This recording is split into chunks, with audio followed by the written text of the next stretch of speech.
Hello hello hello everyone, my name is Kumar Gaurav and welcome to our channel let's practise together. तो आज जो है हमारे नवरात्रि का 8वां दिन है। तो सबसे पहले आप सभी को हैप्पी महाअष्टमी। देखो फेस्टिवल क्या होता है, फेस्टिवल जो है ना आपको डेली रूटीन से एक छुट्टी देता है, लेकिन हाँ एंजॉय करना है, लेकिन अपने गोल को नहीं भूलना है। तो चलिए फटाफट हम लोग आज का प्रॉब्लम ऑफ द डे देखते हैं। आपको क्वेश्चन में एक रेंज दिया हुआ है एल एंड आर, मतलब आपको एक लेफ्ट पॉइंट दिया हुआ है, राइट पॉइंट दिया हुआ है। आपको क्या करना है, उन रेंज के बीच के सारे नंबर का सम निकालना है। बहुत इजी है ना, सिंपल। क्या करोगे, सब निकाल दोगे, लेकिन नहीं, यहां पे हर एक नंबर क्या रिप्रेजेंट कर रहा है, sum of its prime factor.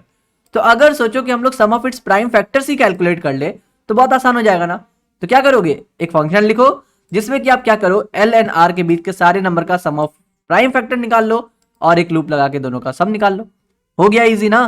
पूरे रेंज का सम निकालना है। जैसे कि देखो 1 to 6 आपको दिया हुआ है, तो 1 क्या रिप्रेजेंट कर रहा है, 1 ही रिप्रेजेंट कर रहा है। 2 क्या रिप्रेजेंट कर रहा है, 2 ही रिप्रेजेंट कर रहा है। सिमिलरली 3, लेकिन 4 देखो, 4 का प्राइम फैक्टर क्या है, 4 का प्राइम फैक्टर 2 होता है, इसलिए 4 जो है वो 2 को रिप्रेजेंट कर रहा है। सिमिलरली 6 का प्राइम फैक्टर क्या क्या होता है, 2 एंड 3 होता है, तो 6 क्या रिप्रेजेंट कर रहा है, 2 + 3 5 रिप्रेजेंट कर रहा है। समझ रहे हो। तो हम लोग को क्या करना है ना, ये प्राइम फैक्टर के सम को निकालना है। बहुत आसान हो जाएगा। उसके बाद क्या करेंगे, सारे के सम को ऐड कर देंगे। और हाँ, हम लोगों ने आज ही अपने चैनल पे एक वीडियो डाला है जो कि लाइव कोडिंग टेस्ट का। वहां पे आपको 3 क्वेश्चन मिल रहे हैं और टाइमर भी आपका चल रहा है 1 घंटे का। आपको सिंपल सा क्या करना है, बहुत ऑनेस्ट रहिएगा, कोई चीटिंग नहीं करना है। सिंपल वीडियो को प्ले करो, सारे क्वेश्चंस को अलग अलग टैब में खोलो और देखो कि आप उस क्वेश्चन को कितने मिनट में सॉल्व कर पाते हैं। अगर आप 60 मिनट के अंदर तीनों क्वेश्चन को सॉल्व कर पाते हैं, मतलब कि आपका बहुत ही अच्छा प्रिपरेशन चल रहा है। और हाँ, कमेंट में मत भूलिएगा बताना कि आपने कितना टाइम लिया पर क्वेश्चन को सॉल्व करने में। बढ़िया, चलिए। तो इस क्वेश्चन को हम लोग कैसे बनाएंगे, हम लोगों ने देखा था कि प्राइम नंबर्स निकालने का जो बेस्ट तरीका होता है वो है सिव ऑफ एरिस्टोटेन्स, राइट। हम लोगों ने अपने वीडियो में उसको भी बनाया था। आज हम लोग क्या करेंगे, उसी फंक्शन को थोड़ा सा मॉडिफाई करेंगे ताकि हम लोग sum of its prime factors निकाल सके। तो हम लोग उसमें कैसे करते थे, सबसे पहले एक एरे डिफाइन करते थे। यहाँ पे भी हम लोग सेम करेंगे। हम लोग क्या करेंगे, एक एरे डिफाइन करेंगे। एरे का नाम मान के चलते हम लोग प्राइम्स रख लेते हैं। इसका साइज क्या होगा, अगर मेरा आर जो है वो लिमिट दिया हुआ है, रेंज दिया हुआ है, तो मैं r+1 लेकर के सबको 0 से इनिशियलाइज कर देता हूं। या तो आप क्या कर सकते हो ना, यहाँ पे देखो कांस्टेंट में जाना। कांस्टेंट में दिया हुआ है 10⁴, मतलब आप 10⁴ का भी एक एरे लेकर के सबको 0 से इनिशियलाइज कर सकते हो। लेकिन हम लोग ऐसा क्यों कर रहे हैं, जब कॉल हो रहा है तो r+1 का साइज बनाते हैं, है ना। उसके बाद अपना एक सिव ऑफ एरिस्टोटेन्स का फंक्शन लिखेंगे जो मेरा क्या रिटर्न करेगा, प्राइम का सम निकाल के देगा, मतलब प्राइम फैक्टर का सम निकाल के देगा। ठीक है, इसमें हम लोग क्या क्या भेजेंगे, एक प्राइम्स भेज देते हैं और एक साइज भेज देते हैं। बढ़िया। अब हम लोग को ये प्राइम सम कैलकुलेट करना है। कैसे कैलकुलेट करेंगे, ये कुछ भी नहीं रिटर्न करेगा, इसलिए वॉइड हो गया रिटर्न टाइप। प्राइम सम, इसके क्या क्या है, पहला है वेक्टर इंट, तो हम लोग एक वेक्टर इंट प्राइम्स ले लेते हैं, पहला पैरामीटर। और जो दूसरा हो जाएगा वो हो जाएगा सिंपल सा इंट एन, मतलब साइज। बढ़िया। तो ये जो है हम लोग कॉल बाई रेफरेंस पास करते हैं, क्योंकि हम लोगों को पता है कि कॉल बाई वैल्यू पास करने से उसके टाइम कॉम्प्लेक्सिटी में इफेक्ट पड़ता है। ठीक है, अब देखो, अब हम लोग को पता है कि जो भी प्राइम्स ऑफ 1 है ना, 1 का क्या होता है, प्राइम नंबर 1 ही होता है। और हम लोग कहां से कैलकुलेट करते हैं, हमेशा इंट इक्वल्स टू 2 से शुरू करते हैं, राइट। तो इंट आई इक्वल्स टू 2 से शुरू करेंगे हम लोग।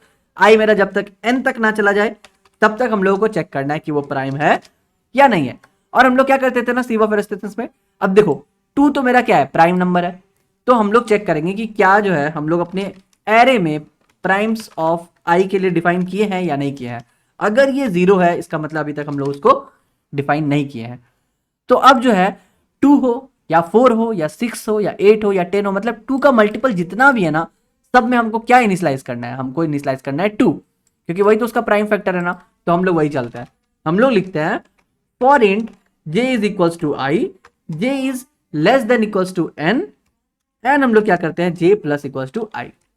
ठीक है, तो क्या हो गया, ये 2 का मल्टीपल चला गया। अब सब में मैं क्या करता हूं, प्राइम्स ऑफ j जो है इसमें हम लोग ऐड कर देंगे i को। i मेरा क्या था, प्राइम नंबर, करेक्ट। तो देखो जब हम लोग 2 के लिए कैलकुलेट कर रहे हैं तो i क्या हो जा रहा है, 2 हो रहा है। तो प्राइम्स के 2 में हमको 2 मिल रहा है। जब 4 के लिए कैलकुलेट कर रहे हैं तो 4 के लिए भी यहीं पे कैलकुलेट हो जा रहा है 2, है ना। अब देखो ये वाला आपको समझना होगा कि 6 के लिए 2 + 3 आ रहा है कि नहीं। तो जब 6 के लिए यहीं पे कैलकुलेट कर रहा है तो 2 का मल्टीपल में ही आता है, तो प्राइम्स में 2 हमारा ऐड हो गया। अब जब ये 3 के पास आएगा, i इक्वल्स टू 3 होगा, तो देखो प्राइम्स ऑफ 3 तो मेरा डिफाइन नहीं है, प्राइम्स ऑफ 3 तो 0 है, अभी तक कैलकुलेट किए नहीं है। तो जब j का मल्टीपल जाएगा 3 का मल्टीपल, राइट, तो 3 2 जा 6, जैसे ये 6 के पास आएगा तो हम लोग प्लस इक्वल्स टू आई कर रहे हैं। आई क्या है, 3 है, इसलिए हमारा 2 + 3 = 5 आ जा रहा है। बस, तो आपका प्राइम सम बन करके रेडी है। अब हमको क्या करना है, सिंपल सा एक लूप चलाना है, इंट सम इक्वल्स टू 0। हम लोगों का रेंज कहां से कहां तक होना चाहिए, int i equals to l, i is less than equals to r and i plus plus. और हम लोग क्या करेंगे, सबको ऐड कर देंगे, तो सम प्लस इक्वल्स टू हमारा हो जाएगा प्राइम्स का आई। कोई दिक्कत नहीं है। और इसके बाद आप कर दो रिटर्न सम। इतना तो आसान था, है ना। चलो कंपाइल रन करके देखते हैं और देखते हैं कोई भी प्रॉब्लम आ रही है या फिर नहीं। तो यहाँ पे 3 आ रहा है, चलो सबमिट करके देखते हैं। सो आई होप आपको समझ में आया होगा, राइट। और हमने सारे टेस्ट केसेस पास कर लिए। अब आप चाहो तो इसको और भी मॉडिफाई कर सकते हो, जैसे हम लोगों ने किया था ना कि जे हमारा क्या होता है 2i से शुरू होना चाहिए, J should be less than square root of N. वो सब आप कर सकते हो इसको मॉडिफाई करने के लिए और भी अच्छे तरीके से। मैंने आपको सिंपल वे में बता दिया। चलिए कल फिर मिलते हैं नए क्वेश्चन के साथ, तब तक के लिए goodbye, stay blessed, stay safe and keep coding.